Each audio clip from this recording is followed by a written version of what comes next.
अस्सलाम वालेकुम स्टूडेंट्स। अस्सलाम वालेकुम स्टूडेंट्स।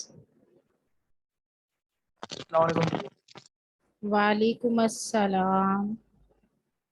अस्सलाम वालेकुम मिस। वालेकुम सलाम। मेरा बच्चा 2 मिनट वेट कर लेते हैं ताकि बाकी स्टूडेंट्स भी हमें ज्वाइन कर लें, ठीक है।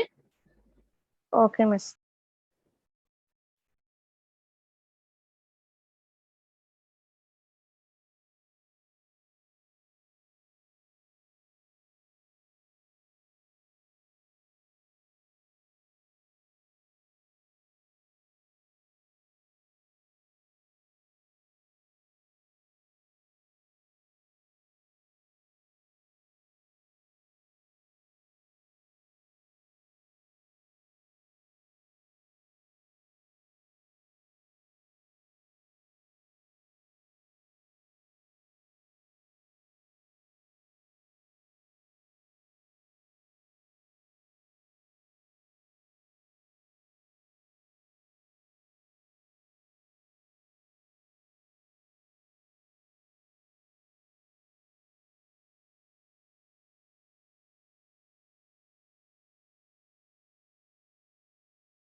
ओके, सो अस्सलाम वालेकुम एंड गुड आफ्टरनून एवरीवन। क्या हाल है आप लोगों के? ठीक है बेटा आप लोग?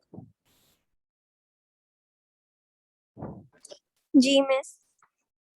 सही। सो अच्छे खासे पार्टिसिपेंट्स ने हमें ज्वाइन कर लिया है। क्लास थोड़ा सा 5-7 मिनट में लेट इसलिए स्टार्ट करती हूँ बेटा, ताकि जितने भी पार्टिसिपेंट्स हैं हमारे एटलीस्ट वो टाइमली ज्वाइन कर लें हमें, क्योंकि हमारा टॉपिक स्टार्ट हो जाएगा और इन द मिड जब वो ज्वाइन करेंगे तो जो प्रीवियसली वर्क डन है वो उनको बिल्कुल समझ नहीं आएगा। तो इसलिए शुरू के 5 to 6 मिनट्स में लेती हूँ ताकि तमाम पार्टिसिपेंट्स हमें ग्रेजुअली जो है वो ज्वाइन कर लें। ओके, एक और अनाउंसमेंट ये भी थी कि आप लोगों की फिजिक्स की क्लास के साथ शायद कोई क्लैश आ रहा है, तो वो टाइम टेबल जो है दोबारा से एडजस्ट होगा और टाइमिंग्स हो सकता है आज की चेंज कर दी जाएं, ताकि आप लोग जो है वो फिजिक्स की क्लास भी अटेंड कर सकें। ठीक है, टाइमिंग्स चेंज होंगे तो ऑटोमेटिकली फिजिक्स की क्लास अपने टाइम पे, बायो की क्लास अपने टाइम पे हुआ करेगी। ठीक है, ओके। और आ जाइए ज़रा, ये मुझे टू बी वेरी ऑनेस्ट मुझे बताइएगा कि न्यूक्लियस किस किस ने घर जाके रिवाइज किया था। जो मैंने आपको कल लेक्चर दिया था वो आपने अपने लेक्चर से, अपनी टेक्स्ट बुक से, रेफरेंस बुक से किस किस ने घर जाके न्यूक्लियस का टॉपिक पढ़ा था?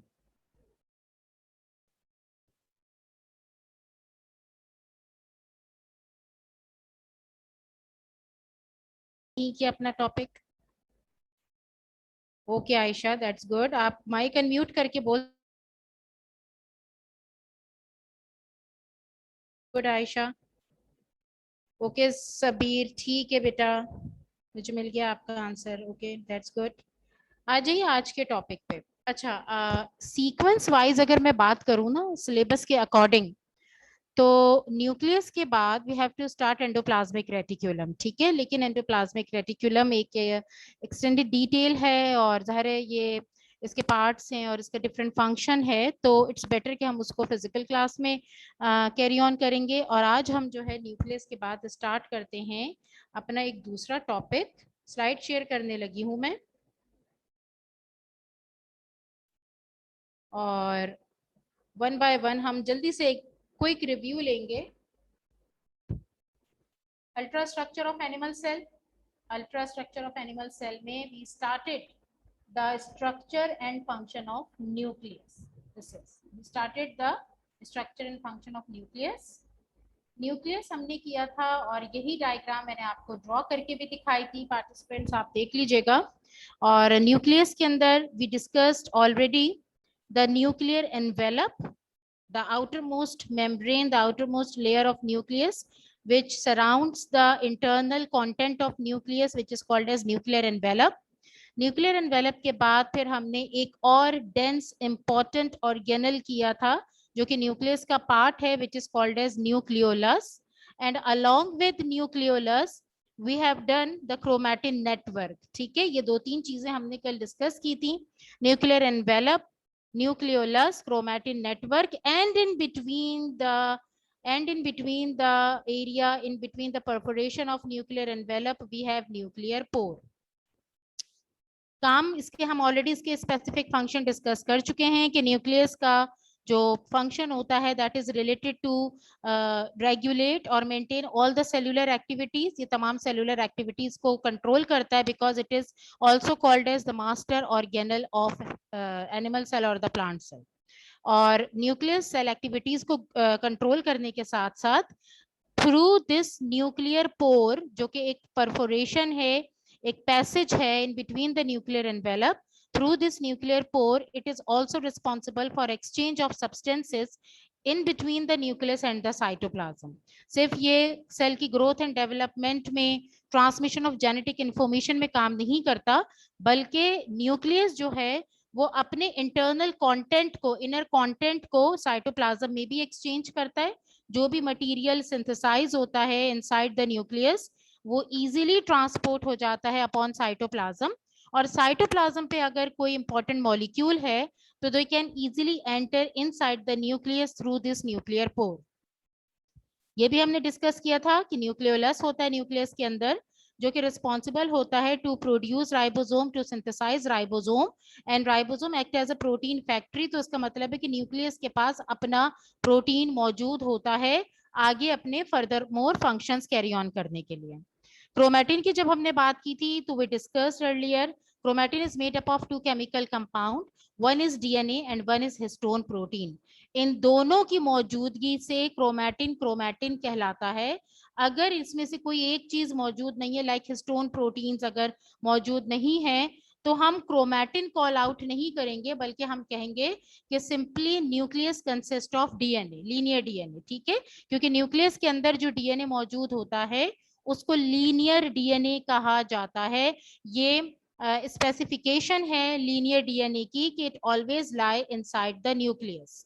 और ये हम पढ़ चुके हैं कि दो टाइप के डीएनए होते हैं, linear DNA and circular DNA.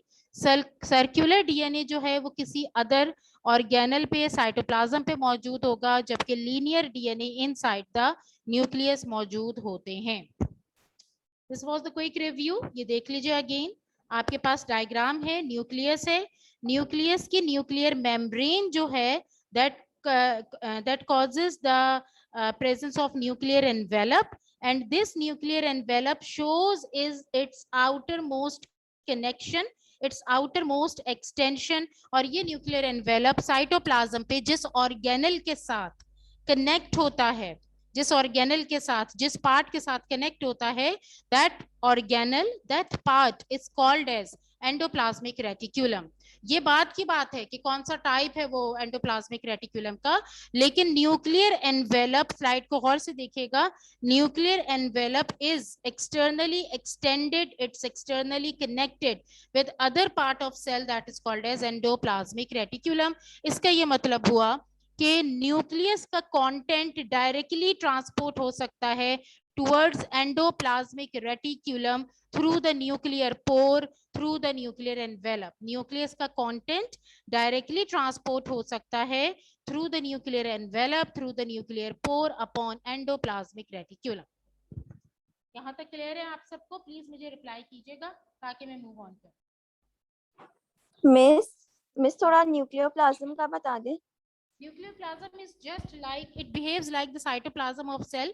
जैसे कि साइटोप्लाज्म होता है जो अभी हम डिस्कस करेंगे कि सेल का ग्राउंड है, बैकग्राउंड है, जेल लाइक स्ट्रक्चर है, बिल्कुल इसी तरह से nucleoplasm is again a gel like structure which is responsible to hold nucleolus and chromatin network upon it. इसके अलावा न्यूक्लियोप्लाज्म का कोई ऐसा काम नहीं है, ये एक ऐसा डेंस जेल लाइक एरिया है जिसके थ्रू कोई भी inner content of nucleus easily transport out हो सकते हैं from nucleus upon cytoplasm through nuclear pore. तो जैसे साइटोप्लाज्म होता है सेल का, बिल्कुल इसी तरह से न्यूक्लियोप्लाज्म होता है न्यूक्लियस का। It is again a gel like dense part जिसके ऊपर न्यूक्लियोलस और क्रोमैटिन नेटवर्क मौजूद होते हैं।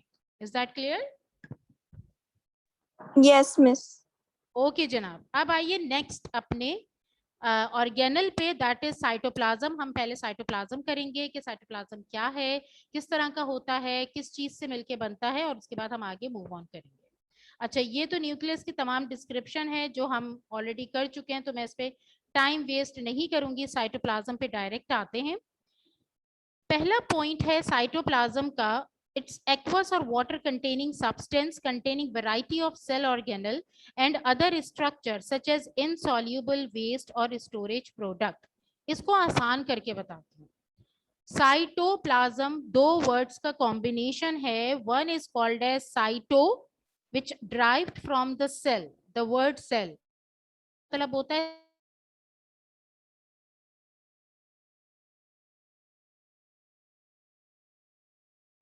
और प्लाज्म जो है वो यहाँ पे डिनोट कर रहा है या प्लाज्म यहाँ पे डिमॉन्स्ट्रेट कर रहा है the fluid part of internal part of cell membrane, the fluid part of internal part of cell membrane. Cytoplasm का मतलब है सेल के अंदर का फ्लूइडिटी एरिया, सेल के अंदर का फ्लूइड पार्ट, वाटरी पार्ट। तो वाटर कंटेनिंग पार्ट होता है साइटोप्लाज्म जिसपे डिफरेंट नंबर ऑफ ऑर्गेनल्स भी मौजूद होते हैं, like mitochondria, like endoplasmic reticulum, like Golgi bodies, like lysosome, like ribosome। ये तमाम ऑर्गेनल्स जो होते हैं, ऑर्गेनल कहते हैं सेल के डिफरेंट छोटे छोटे से ऑर्गन को, सेल के छोटे छोटे से पार्ट्स को ऑर्गेनल्स कहा जाता है, ऑर्गेनलीज कहा जाता है। So cytoplasm is a water containing area, it is a gel like area which consists of cell organelles as well as it also consists of some other important molecule, some other important material, some other important substance like insoluble waste product and some sort of storage product as well।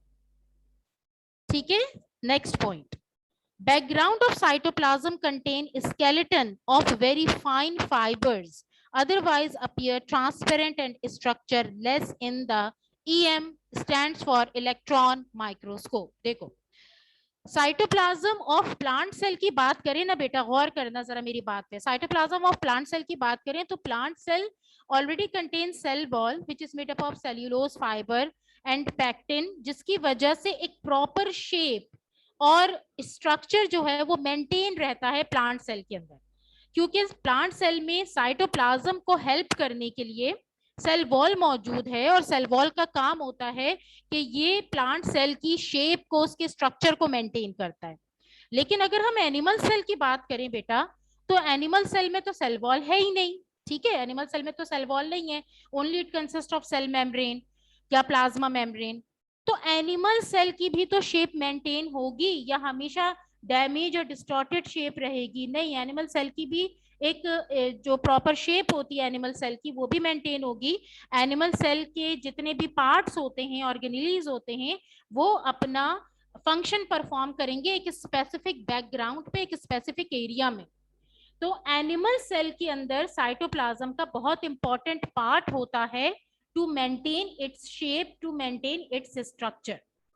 दोबारा कह रही हूं, animal cell के अंदर cytoplasm का बहुत important part होता है to maintain its shape, to maintain its structure, because animal cell do not contain cell wall. Animal cell में सेल वॉल नहीं है, तो जो भी स्ट्रक्चर की रिलायबिलिटी, शेप की फर्मनेस, जो भी कुछ डिपेंड करता है एनिमल सेल में, वो डिपेंड करता है अपॉन साइटोप्लाज्म। साइटोप्लाज्म को अगर हम डीपली देखें, साइटोप्लाज्म को अगर हम इलेक्ट्रॉन माइक्रोस्कोप के थ्रू जो है वो उसको ऑब्जर्व करने की कोशिश करें, तो इनसाइड ऑफ साइटोप्लाज्म हमें बहुत ही फाइन नेटवर्क मिलता है साइटोप्लाज्म के अंदर। ये हमें लाइट माइक्रोस्कोप से नजर नहीं आएगा, ये हमें इलेक्ट्रॉन माइक्रोस्कोप से नजर आएगा कि डीपली साइटोप्लाज्म के अंदर एक पूरा स्केलेटल फ्रेमवर्क मौजूद है, उसका पूरा स्ट्रक्चरल फ्रेमवर्क मौजूद है। और वो फ्रेमवर्क जो है वो फाइन प्रोटीन फाइबर से मिलके बना है। इस प्रोटीन फाइबर से, जो कि साइटोप्लाज्म को इंटरनली सपोर्ट प्रोवाइड करता है, स्ट्रेंथ प्रोवाइड करता है, इस प्रोटीन फाइब्रस स्ट्रक्चर को कलेक्टिवली साइटोस्केलेटन कहा जाता है। बैकग्राउंड ऑफ साइटोप्लाज्म में, साइटोप्लाज्म की डेप्थ में जब आप इलेक्ट्रॉन माइक्रोस्कोप के थ्रू इसको ऑब्जर्व करते हो तो आपको नजर आएगा कि बहुत ही फाइन प्रोटीन फाइब्रस स्ट्रक्चर मौजूद है, जिसकी वजह से साइटोप्लाज्म को साइटोस्केलेटन भी कहा जाता है, क्योंकि साइटोप्लाज्म के अंदर प्रॉपर स्केलेटल फ्रेमवर्क मौजूद है, thread like structure, fibrous structure मौजूद हैं। और ये थ्रेड, ये फाइबर किससे बने हैं? प्रोटीन से मिलके बने हैं। Next point. इसके बाद फिर जब हमने देख लिया कि cytoplasm is a water containing area, it's depth is made up of thread like structure, protein fibrous structure, जिसकी वजह से साइटोप्लाज्म को साइटोस्केलेटन भी कहा जाता है। इसी के साथ साथ साइटोप्लाज्म में क्या क्या चीजें मौजूद होती हैं? 90% वाटर बेस होता है साइटोप्लाज्म, जिसके अंदर तमाम बायोकेमिकल एक्टिविटीज, बायोकेमिकल रिएक्शन होते हैं। मैंने कल भी आपको बताया था कि साइटोप्लाज्म वो बॉटम होता है, वो बैकग्राउंड होता है सेल का, जिसमें सेल अपने तमाम केमिकल रिएक्शंस को कैरी ऑन करता है। सेल के अंदर डिफरेंट केमिकल एक्टिविटीज होती हैं। सिर्फ ये नहीं होता कि मूवमेंट ऑफ सब्सटेंसेस हो रहा है सेल के अंदर, सेल मेम्ब्रेन के थ्रू, क्योंकि डिफरेंट मॉलिक्यूल्स जो हैं वो एंटर हो रहे हैं और एग्जिट कर रहे हैं सेल से, बल्कि सेल के अंदर भी डिफरेंट केमिकल रिएक्शंस होते हैं। और केमिकल रिएक्शंस में डिफरेंट चीजें हो रही होती हैं। कोई मॉलिक्यूल सिंथेसाइज हो रहा होता है, कोई मॉलिक्यूल जो है वो ब्रेक डाउन होके यूटिलाइज हो रहा होता है, यूज हो रहा होता है। तो ये डिफरेंट कॉम्बिनेशन होता है केमिकल रिएक्शन का, जो कि साइटोप्लाज्म पे होता है। साइटोप्लाज्म 90% वाटरी बेस है और इसमें ions, salt, sugar, amino acid, fatty acid, vitamins, dissolve gases, nucleotides वगैरह जो डीएनए बनाते हैं, आरएनए बनाते हैं, ये तमाम चीजें जो हैं वो सेल के अंदर एंटर भी होंगी, साइटोप्लाज्म पे आके टेम्पररी स्टोर करेंगी और उसके बाद अपनी बायोकेमिकल एक्टिविटीज परफॉर्म करेंगी। तो हमने अब तक 3 पॉइंट्स देखे जो कि इंट्रोडक्शन है साइटोप्लाज्म का, कि साइटोप्लाज्म एक वाटर बेस एरिया है, एक वाटर बेस ग्राउंड है, जिसके अंदर ना सिर्फ ये कि it is responsible to hold the different number of organelles upon it, बल्कि ये कुछ मटेरियल को, कुछ मॉलिक्यूल को टेम्पररी स्टोर भी करता है। जैसे कि शुगर है, इसको स्टोर करके रखता है, अमीनो एसिड को स्टोर करता है, विटामिन्स को स्टोर करता है, फैटी एसिड को स्टोर करता है। साथ ही साथ ये इनसॉल्युबल वेस्ट मटेरियल को, जो कि सेल को जिनकी जरूरत नहीं होती, उनको भी साइटोप्लाज्म के थ्रू एग्जिट आउट करता है। यहां तक क्लियर है साइटोप्लाज्म? यहां तक क्लियर है साइटोप्लाज्म बेटा? जी मिस। ओके, इसके बाद आइए नेक्स्ट पॉइंट। सिर्फ स्मॉल मॉलिक्यूल ही नहीं साइटोप्लाज्म पे मौजूद होते थ्रू सेल मेम्ब्रेन, बल्कि कुछ लार्ज मॉलिक्यूल और substances like protein they also present upon cytoplasm, और ये प्रोटीन साइटोप्लाज्म पे ऐसे मौजूद होता है, क्योंकि अभी तुम कहोगे कि मिस यू सेड अर्लियर कि अमीनो एसिड जो है वो आते हैं और टेम्पररी स्टोर होते हैं साइटोप्लाज्म पे, लेकिन जो सेल का अपना सिंथेसाइज सिंथेटिक प्रोटीन होता है वो भी साइटोप्लाज्म पे मौजूद होता है, और सेल का प्रोटीन राइबोसोम्स बनाते हैं। सेल का प्रोटीन कौन बनाते हैं? राइबोसोम्स बनाते हैं। साइटोप्लाज्म की जो अपीयरेंस होगी दैट इज रनी और जेल लाइक, बिल्कुल जेल लाइक एक सॉफ्ट पार्ट होता है साइटोप्लाज्म, और इसमें डिफरेंट केमिकल एक्टिविटीज होती हैं। एक केमिकल एक्टिविटी यहाँ पे मेंशन की हुई है जो कि बहुत इंपॉर्टेंट होती है सेल की सर्वाइवल के लिए, सेल के एरोबिक रेस्पिरेशन के लिए, और उस केमिकल एक्टिविटी को कहा जाता है glycolysis. This chemical reaction is called as glycolysis. मेरा पॉइंटर देखिएगा, ग्लाइकोलिसिस ड्राइव हुआ है एक वर्ड से, ग्लाइको यानी ग्लूकोज और लाइसिस का मतलब होता है break down. The break down of glucose upon cell cytoplasm, the break down of glucose upon cell cytoplasm, वो ग्लूकोज जो प्लाज्मा मेम्ब्रेन को क्रॉस करके एनिमल सेल के साइटोप्लाज्म पे आते हैं, वो ग्लूकोज यहाँ ब्रेक डाउन होंगे अपॉन साइटोप्लाज्म, एनर्जी को जनरेट करेंगे ताकि उस एनर्जी के थ्रू सेल अपनी डिफरेंट एक्टिविटीज परफॉर्म कर सके। साइटोप्लाज्म वाटर सब कंटेनिंग एरिया है। इसका जो डेप्थ है, इसकी जो डीप लेयर है, इसके अंदर फाइब्रस मटेरियल होते हैं, थ्रेड लाइक स्ट्रक्चर्स होते हैं जो कि प्रोटीन के बने हुए होते हैं, और इस फाइब्रस मटेरियल की वजह से साइटोप्लाज्म को साइटोस्केलेटन भी कहा जाता है। यानी cytoplasm consist of its skeletal framework. जैसे हम इंसानों की बॉडी में bones are the skeletal framework, तो साइटोप्लाज्म में these protein fibres are the skeletal framework जो कि साइटोप्लाज्म की शेप को मेंटेन करने में, उसके स्ट्रक्चर को मेंटेन करने में हेल्प करता है। और ये जो बैकग्राउंड होता है साइटोप्लाज्म का, ये हमें इलेक्ट्रॉन माइक्रोस्कोप के थ्रू नजर आएगा। साइटोप्लाज्म पे क्या क्या चीजें मौजूद होती हैं, इस पे डिफरेंट ऑर्गेनल्स मौजूद होते हैं, mitochondria, nucleus, endoplasmic reticulum, Golgi bodies, lysosome, साथ ही साथ कुछ मॉलिक्यूल्स, इनऑर्गेनिक मॉलिक्यूल्स भी मौजूद होते हैं, जैसे कि different mineral salts, mineral ion, glucose, amino acid, fatty acids वगैरह।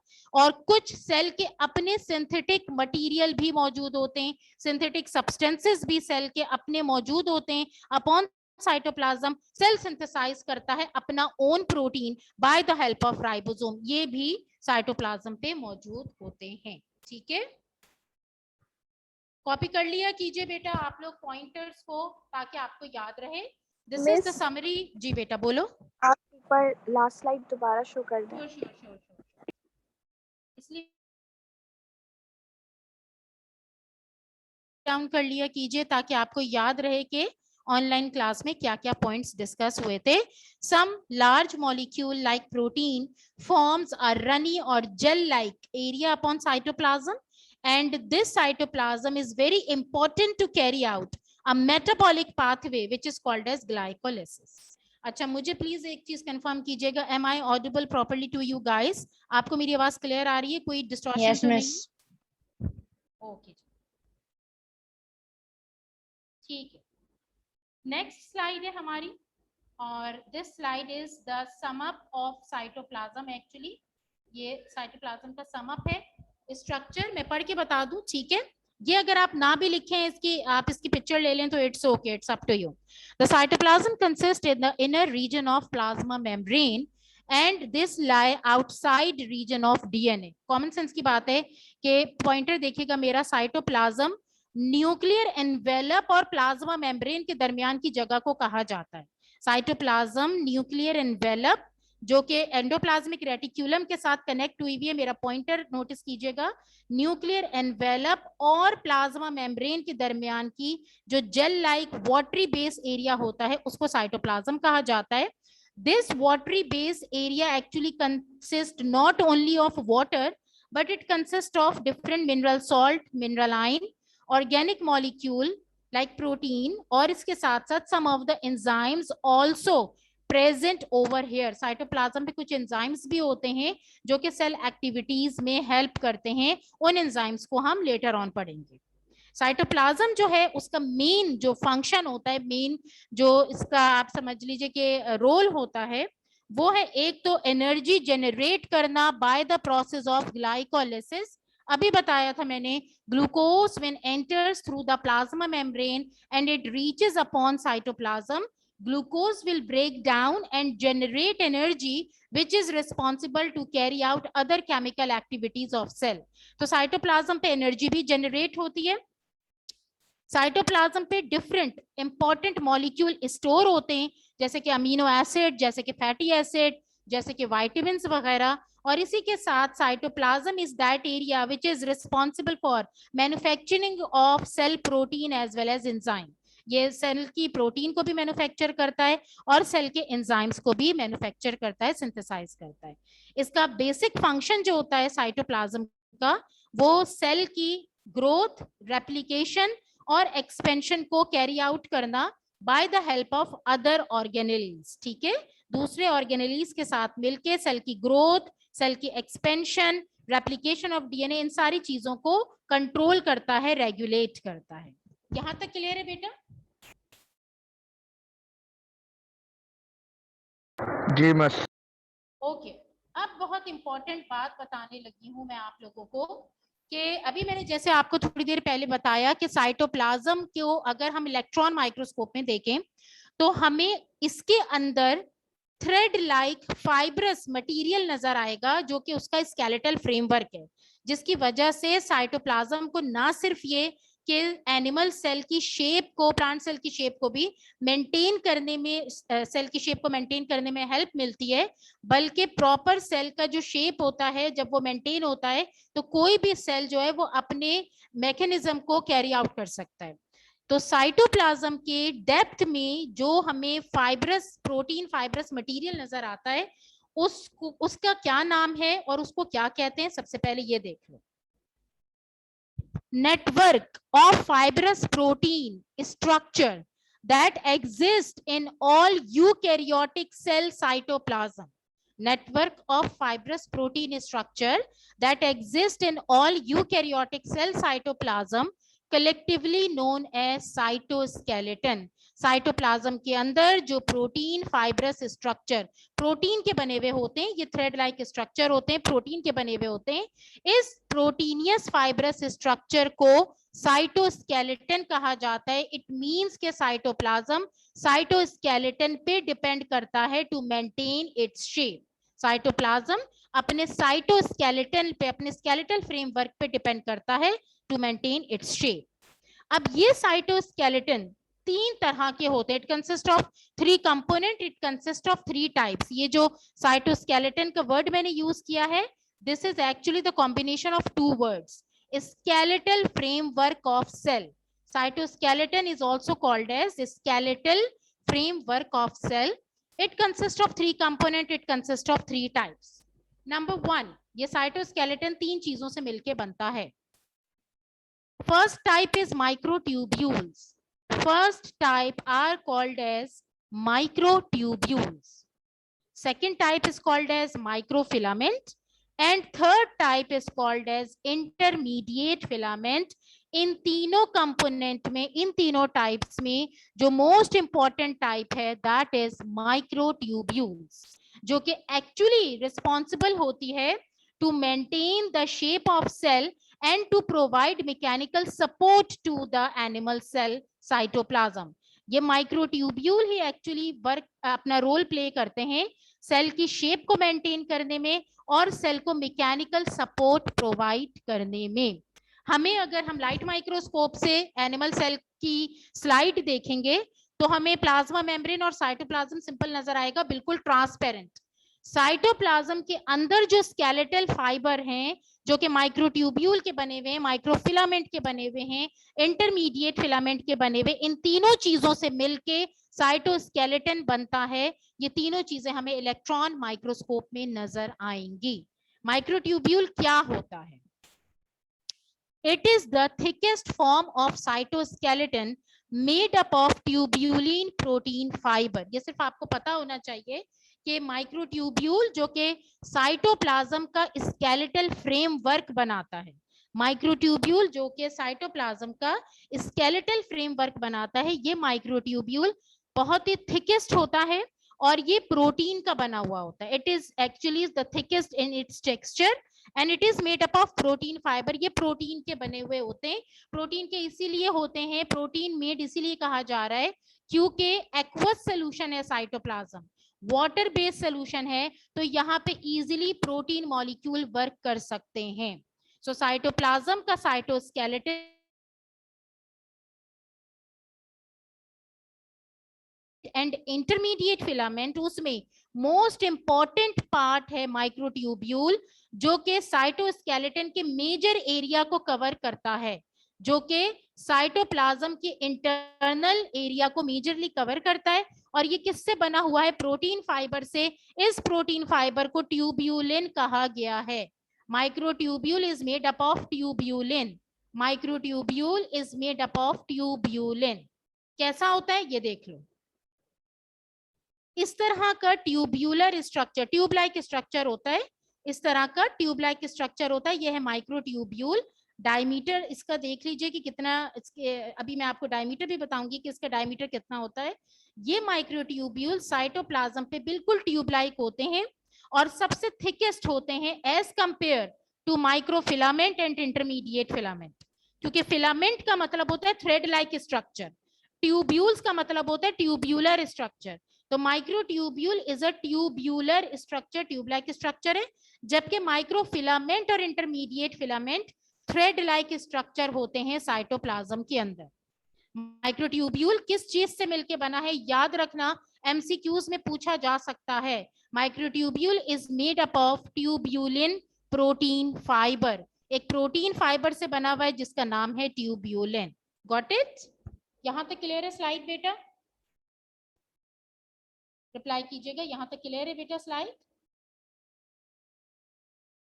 अच्छा, जो भी कोई आपको क्वेश्चन करना है ना, तो आप लोग मुझसे माइक अनम्यूट करके क्वेश्चन कर सकते हैं, because it's very difficult for me कि मैं चैट बॉक्स ओपन करूं और वहां पे आपके क्वेश्चंस देखूं. तो आप लोग माइक अनम्यूट करके आप मुझसे बिल्कुल डेफिनेटली क्वेश्चन कर सकते हैं. कुछ पूछना है यहाँ पे? साइटोप्लाज्म क्या है, साइटोस्केलेटन क्या है? साइटोस्केलेटन के 3 पार्ट्स होते हैं, माइक्रोट्यूब्यूल, माइक्रोफिलामेंट, इंटरमीडिएट फिलामेंट, जिसमें माइक्रोट्यूब्यूल सबसे ज्यादा थिक होता है और ये ट्यूब्यूलर स्ट्रक्चर है. यहां तक क्लियर है बच्चा? जी मिस. ओके. जिसको भी कोई पॉइंट समझ नहीं आ रहा, एट द पॉइंट आप बिल्कुल एट द टाइम आप पूछ सकते हैं मुझसे. ठीक है, नेक्स्ट स्लाइड.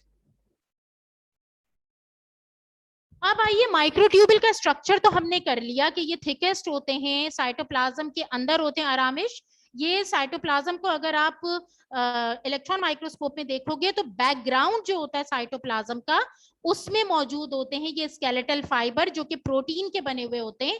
और ये 3 होते हैं, माइक्रोट्यूब्यूल, माइक्रोफिलामेंट, इंटरमीडिएट फिलामेंट. इसमें आरामिश जो सबसे डिटेल और सबसे थिकेस्ट होता है वो माइक्रोट्यूब्यूल होता है. अभी मैं एक और स्लाइड दिखाऊंगी, उसमें आपको इसमें पिक्चर नजर आएगी माइक्रोट्यूब्यूल की मजीद. और माइक्रोट्यूब्यूल सबसे थिकेस्ट होते हैं, साइटोस्केलेटन का पार्ट होते हैं, और ये ट्यूब्यूलिन प्रोटीन फाइबर से मिलके बने हुए होते हैं. और जो माइक्रोफिलामेंट होते हैं और इंटरमीडिएट फिलामेंट होते हैं वो बहुत ही थ्रेड लाइक स्ट्रक्चर होते हैं और एज सच उनका बहुत ज्यादा मैकेनिकल सपोर्ट में काम नहीं होता. जो रोल है यहाँ पे देख लो इस वाली स्लाइड में, the role of microtubule cytoskeleton. यहाँ पे मैंने मेंशन इसीलिए किया है कि साइटोस्केलेटन के तो अदर 2 कंपोनेंट भी होते हैं, माइक्रोफिलामेंट और इंटरमीडिएट फिलामेंट, लेकिन हम यहाँ पे फंक्शन पढ़ रहे हैं माइक्रोट्यूब्यूल का. The function of microtubule cytoskeleton is mainly mechanical support. Mention हुआ हुआ यहाँ पे. एनिमल सेल की शेप को ना सिर्फ मेंटेन करता है बल्कि ये एनिमल सेल को मैकेनिकल सपोर्ट प्रोवाइड करता है up to a limited extent. However हमें पता है कि अगर एनिमल सेल को डिफरेंट कंसंट्रेशन ऑफ सोल्यूशन में डाला जाए तो एनिमल सेल जो है वो बहुत रैपिड अपने स्ट्रक्चरल चेंजेस शो करते हैं. लेकिन अगर आप एनिमल सेल को कांस्टेंट सोल्यूशन में रखेंगे, कांस्टेंट एनवायरनमेंट में रखेंगे, तो this microtubule is responsible to provide mechanical support to the cytoplasm. और साथ ही साथ ना सिर्फ ये कि ये मैकेनिकल सपोर्ट करता है, बल्कि ये साइटोप्लाज्म पे मौजूद डिफरेंट ऑर्गेनल को भी हेल्प करता है कि वो ऑर्गेनल साइटोप्लाज्म पे ना सिर्फ ये कि मौजूद रहें, बल्कि अपनी केमिकल एक्टिविटीज भी परफॉर्म कर सकें। इसी के साथ साथ ये माइक्रोट्यूब्यूल जो है वो असिस्ट करता है, हेल्प करता है डिफरेंट मॉलिक्यूल को to enter into the cell cytoplasm. जब कोई भी मॉलिक्यूल सेल साइटोप्लाज्म के अंदर आता है तो this process is called as endocytosis. This process is called as endocytosis. Endo का मतलब होता है इंटरनल, साइटोसिस निकला है सेल साइटोप्लाज्म से। तो कोई भी मॉलिक्यूल अगर सेल साइटोप्लाज्म पे एंटर हो रहा है by the process of endocytosis, उस मॉलिक्यूल की टेम्पररी स्टोरेज को, उसकी केमिकल एक्टिविटी को भी सपोर्ट करता है microtubule. And if any of the molecule exit outside the cell cytoplasm, कोई मॉलिक्यूल सेल साइटोप्लाज्म के बाहर जाना चाहता है by the process of exocytosis, तो माइक्रोट्यूब्यूल वहां भी हेल्प कर रहे होते हैं। इसके अलावा सेल साइटोप्लाज्म पे जो ऑर्गेनेल्स होते हैं जैसे कि माइटोकॉन्ड्रिया, गोल्जी बॉडीज, राइबोसोम, तो इन organelle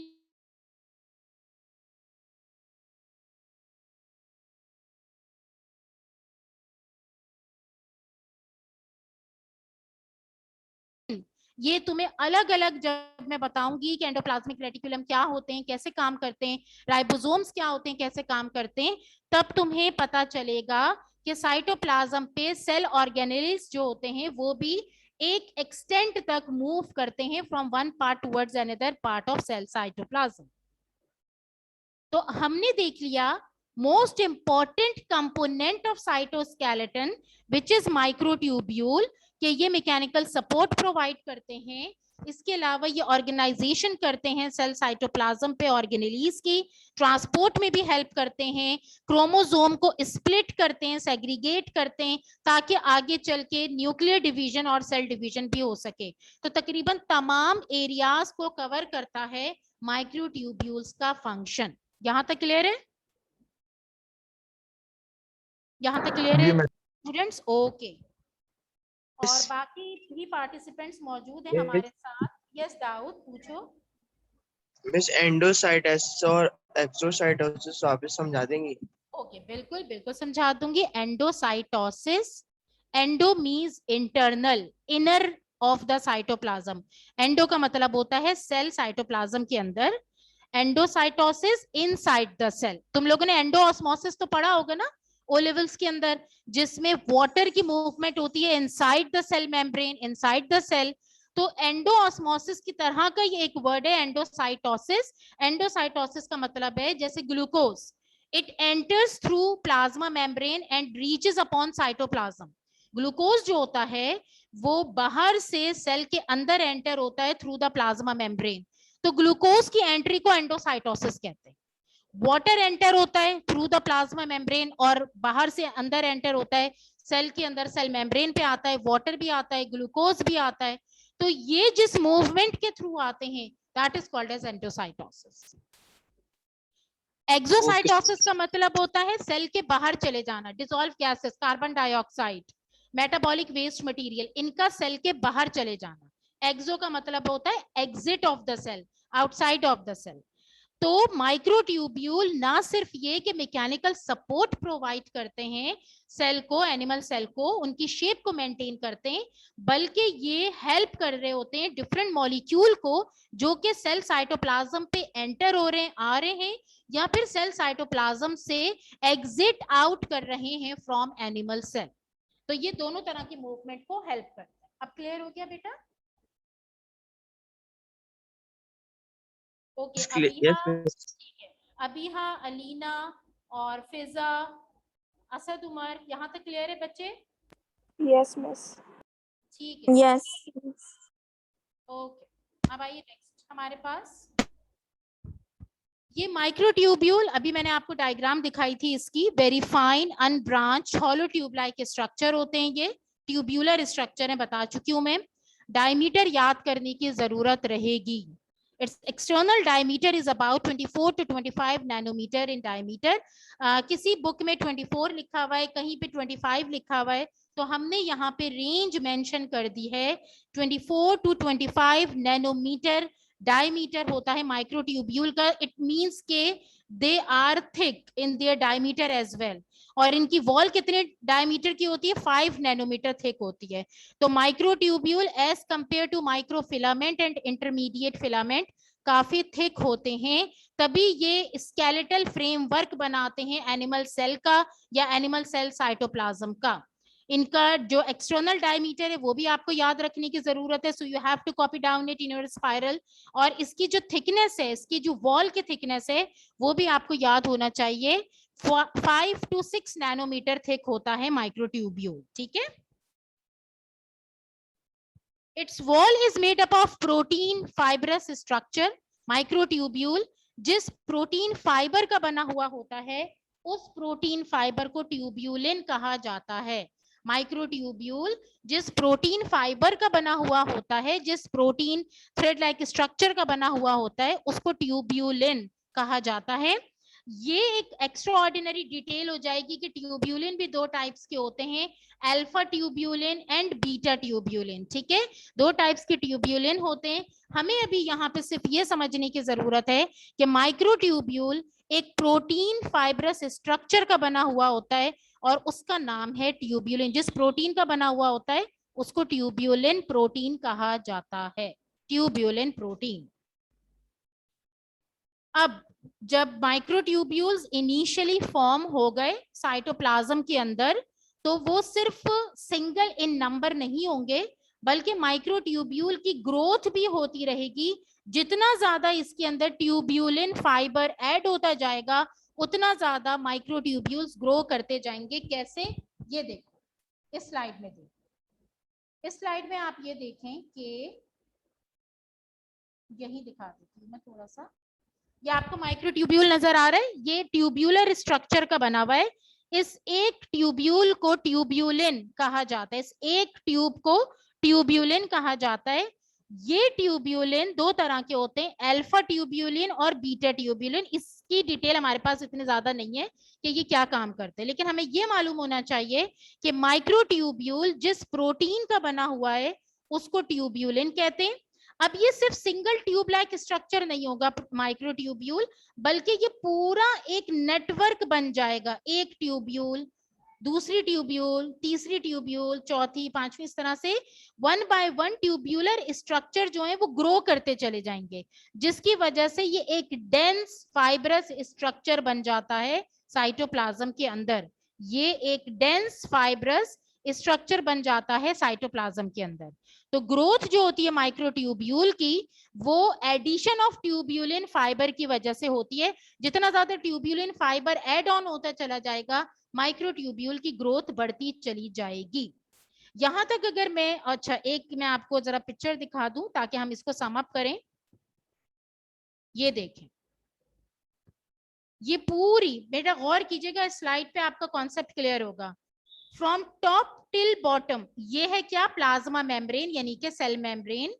from top till bottom plasma membrane, cell membrane. इस प्लाज्मा मेम्ब्रेन के अंदर ये जो दरमियान का पार्ट है ना, this is called as cytoplasm. ये जो दरमियान का पार्ट है, this is called as cytoplasm. How do we called it as cytoplasm? हम इसको क्यों कॉल आउट कर रहे हैं साइटोप्लाज्म? क्योंकि हमें तमाम ऑर्गेनल्स नजर आ रहे हैं यहाँ पे. हमें यहाँ पे माइटोकॉन्ड्रिया नजर आ रहा है, हमें यहाँ पे राइबोसोम्स नजर आ रहे हैं, हमें यहाँ पे एंडोप्लाज्मिक रेटिक्यूलम नजर आ रहा है. तो साइटोप्लाज्म क्यों कहलाता है? Because cytoplasm is responsible to hold the other organelles, जैसे कि न्यूक्लियस, जैसे कि माइटोकॉन्ड्रिया, जैसे कि एंडोप्लाज्मिक रेटिक्यूलम. ठीक है, तो ये जो सेंट्रल पार्ट है प्लाज्मा मेम्ब्रेन का, यह है साइटोप्लाज्म. यहां तक क्लियर हो गया? अब साइटोप्लाज्म को मैंने बताया कि साइटोप्लाज्म अपने स्केलेटल फ्रेमवर्क की वजह से मशहूर है, और ये अपने स्केलेटल फ्रेमवर्क की वजह से अपना काम करता है. इसका स्केलेटल फ्रेमवर्क, जिसको साइटोस्केलेटन कहा जाता है, उसमें 3 चीजें होती हैं. Cytoskeleton is made up of 3 component. Here we go. First is called as microtubule. ये देख लीजिए 25 नैनोमीटर इसकी आपको विड्थ दिखाई जा रही है और 5 नैनोमीटर इसकी थिकनेस है. ये माइक्रोट्यूब्यूल कैसा नजर आ रहा है आपको? ट्यूब लाइक स्ट्रक्चर, और थिकेस्ट होता है as compare to microfilament and intermediate filament. ये तीनों यहां आपको सामने बने हुए नजर आ रहे हैं। साइटोस्केलेटन के तीनों component, microtubule this one, microfilament this one, intermediate filament is this one. इन तीनों में अगर आप देखें तो आप इजीली ऑब्जर्व कर सकते हैं microtubule is the thickest part of cytoskeleton.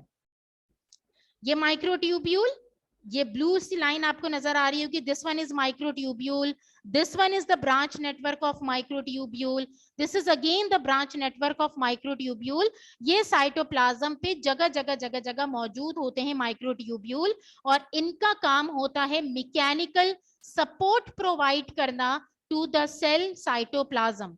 जब साइटोप्लाज्म की शेप मेंटेन होगी तो कॉमन सेंस की बात है कि किसी भी सेल की एक्सटर्नल शेप मेंटेन रहेगी। स्पेशली साइटोस्केलेटन का बहुत इंपॉर्टेंट रोल होता है to maintain the shape of animal cell, because animal cell is devoid of cell wall, उसमें सेल वॉल नहीं होती। वरना अगर साइटोस्केलेटन ना भी मौजूद हो तो सेल वॉल जो होती है वो शेप को मेंटेन करती है प्लांट सेल के, बट यहाँ पे चूंकि सेल वॉल नहीं है तो यहाँ पे साइटोप्लाज्म में माइक्रोट्यूब्यूल्स होते हैं जो कि न्यूमरस इन नंबर हैं, जगह जगह डिस्टेंस पे मौजूद है साइटोप्लाज्म के अंदर। ट्यूब्यूलर स्ट्रक्चर है और जिस प्रोटीन से मिलके बने हैं this is called as tubulin protein. जिस प्रोटीन से मिलके बने हैं this is called as tubulin protein. I hope you all get the point. What are cytoplasm? How the cytoplasm link with cytoskeleton? What are the three components of cytoskeleton? And which is the most important part of cytoskeleton, which is called as microtubule. ये देख भी सकते हो तुम लोग के microfilament. जी बेटा। Miss इसके पीछे साइड लगा दे। हाँ बिल्कुल लगाती हूँ। यहाँ पे पहले मुझे ये क्लियर कीजिए कि माइक्रोट्यूब्यूल, माइक्रोफिलामेंट और इंटरमीडिएट फिलामेंट ये तीनों आपको सामने नजर आ रहे हैं आपके। फिलामेंट देखो बिल्कुल थ्रेड लाइक स्ट्रक्चर है बेटा, यहाँ डीपली ऑब्जर्व कीजिएगा। ये फिलामेंट जो होते हैं माइक्रोफिलामेंट और इंटरमीडिएट फिलामेंट ये बिल्कुल थ्रेड लाइक स्ट्रक्चर होते हैं और ये थिनेस्ट होते हैं, साइटोस्केलेटन का थिनेस्ट पार्ट होता है, जबकि जो थिकेस्ट पार्ट को तो हमने डिस्कस कर लिया कि this is responsible to maintain the shape of cell as well as provide mechanical support.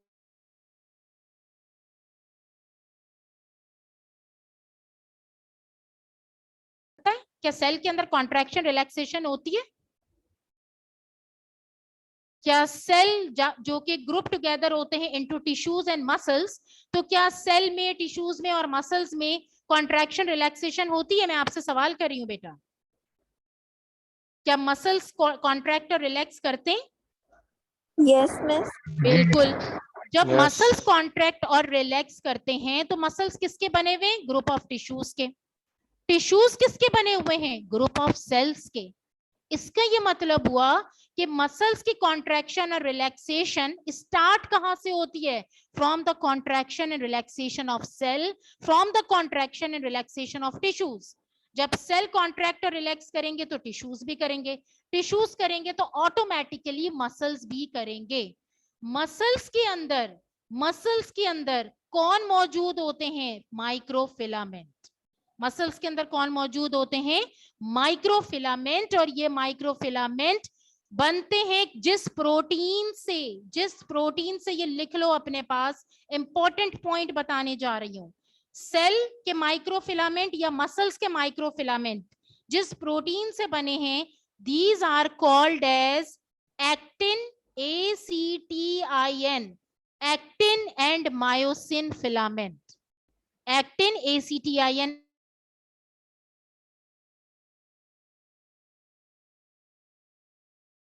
Filament होते हैं, एक्टिन एंड मायोसिन, जिनको कलेक्टिवली माइक्रोफिलामेंट कहा जाता है।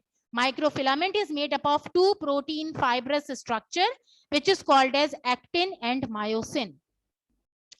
क्या फर्क हुआ माइक्रोफिलामेंट और माइक्रोट्यूब्यूल में? अगर मैं कोई एग्जामिनर आपसे सवाल करता है What is the difference between microtubule and microfilament? तो आप बताएंगे there is a difference of their proteinous structure. उनके प्रोटीन के स्ट्रक्चर में डिफरेंस है. Microtubule is made up of a protein which is called as, अब आप सबसे आंसर चाहिए मुझे, which is called as, microtubule जिस प्रोटीन से बना है उसको क्या कहा जाता है? शाबाश, ट्यूब्यूलिन. क्या कहा जाता है दाऊद? ट्यूब्यूलिन. ठीक है. माइक्रोफिलामेंट अरीबा, अगर आप मौजूद हैं हमारे साथ, माइक्रोफिलामेंट जिस प्रोटीन से मिलके बना है, जिन दो प्रोटीन फाइबर से मिलके बना है, उसको क्या कहा जाता है? Actin and myosin. क्या कहा जाता है उसको? Actin and myosin. ठीक है, ये दो प्रोटीन होते हैं.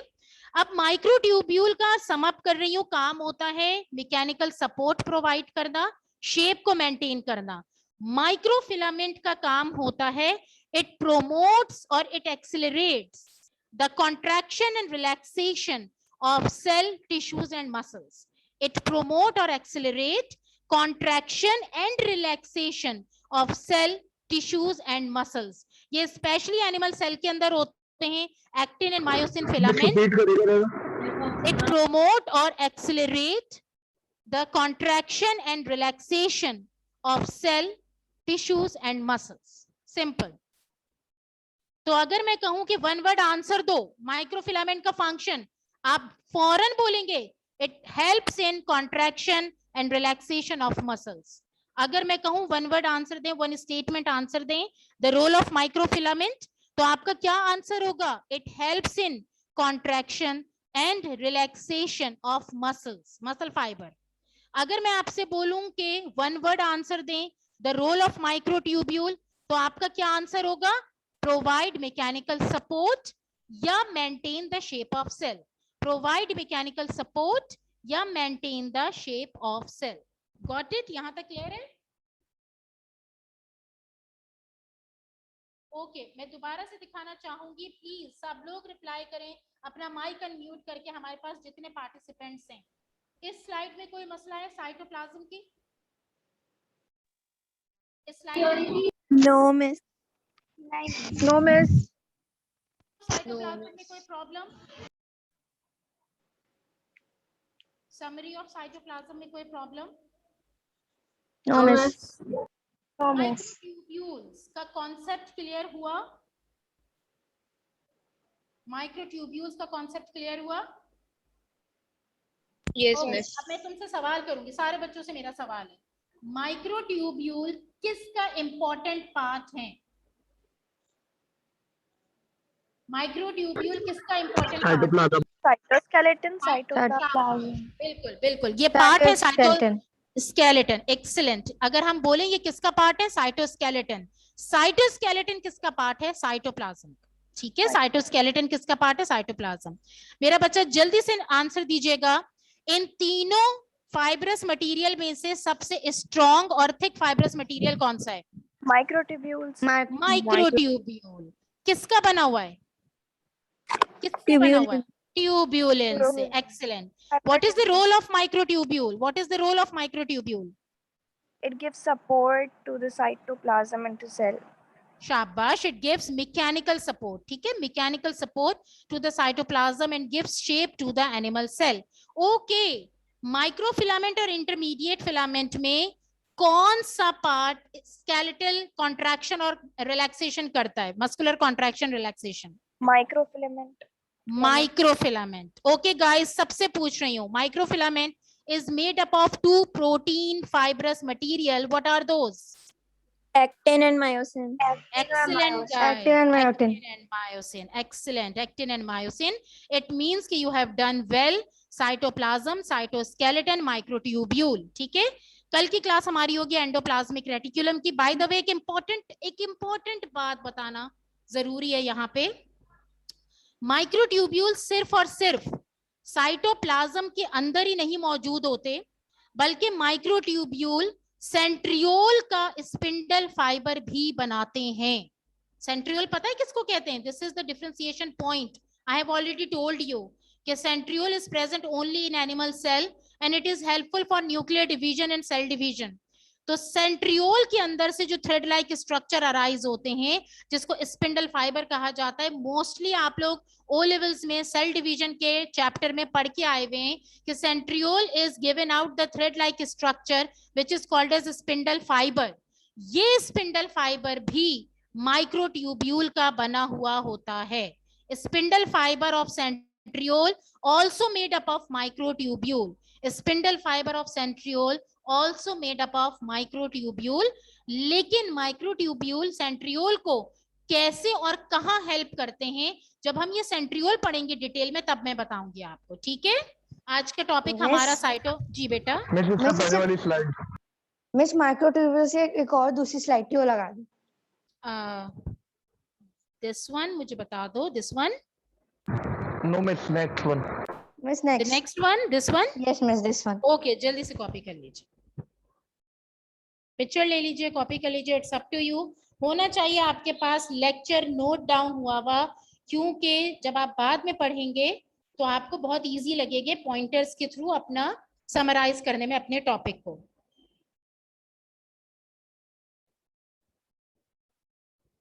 आज का लेक्चर समझ आया? दाऊद मुझे तुम बताओ बेटा। यस मिस, समझ आ गया। Okay, Alina, Ramesh? Yes miss, समझ आ गया। सही, ठीक है। हमाइल बिल्कुल खामोश थी आज तुम।